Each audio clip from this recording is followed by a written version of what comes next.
Hi மக்கள்ஸ், வாங்க எங்கள் வீட்டு ஸ்பெஷல் பருப்பு உருண்டை குழம்பு எப்படி பண்ணுறதுன்னு பார்ப்போம். 5 டேபிள் ஸ்பூன் கடலைப்பருப்பு, 2 டேபிள் ஸ்பூன் துவரம் பருப்பு ரெண்டுத்தையும் ஒரு 2 ஹார்ஸ்க்கு ஊற வச்சிருங்க.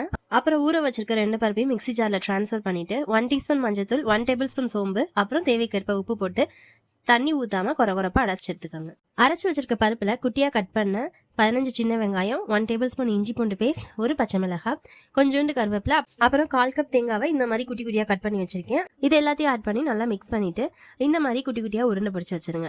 ஒரு வானலில் ஆயில் 2 டேபிள் ஸ்பூன் ஆட் பண்ணி 1/2 டேபிள் ஸ்பூன் கடுகு போட்டு பொரிய விடுங்க. கடுகு பொரிஞ்ச உடனே 1/2 டேபிள் ஸ்பூன் சீரகம், 2 வரமிளகாய், கொஞ்சோண்டு கருவேப்பிலை, 3 பல்லு பூண்டு, அப்புறம் குட்டியாக சாப் பண்ண ஒரு பெரிய வெங்காயம், இது எல்லாத்தையும் போட்டு நல்லா வதக்கிடுங்க. வெங்காயம் கலர் லைட்டாக சேஞ்ச் ஆகிறப்ப குட்டியாக கட் பண்ண 2 தக்காளி ஆட் பண்ணிவிட்டு 1 டேபிள் ஸ்பூன் மிளகாத்தூள், 2 டேபிள் ஸ்பூன் மல்லித்தூள், 1 டேபிள் ஸ்பூன் குழம்புத்தூள் எல்லாத்தையும் ஆட் பண்ணி சிம்மில் வச்சு நல்லா வதக்குங்க.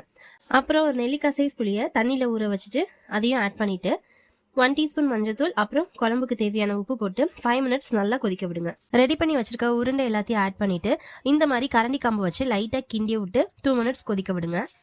அப்புறம் ஒரு கப் கோகோனட் மில்க் ஆட் பண்ணி 5 மினிட்ஸ் கொதிக்க விட்டு ஸ்டவ் ஆஃப் பண்ணிடுங்க.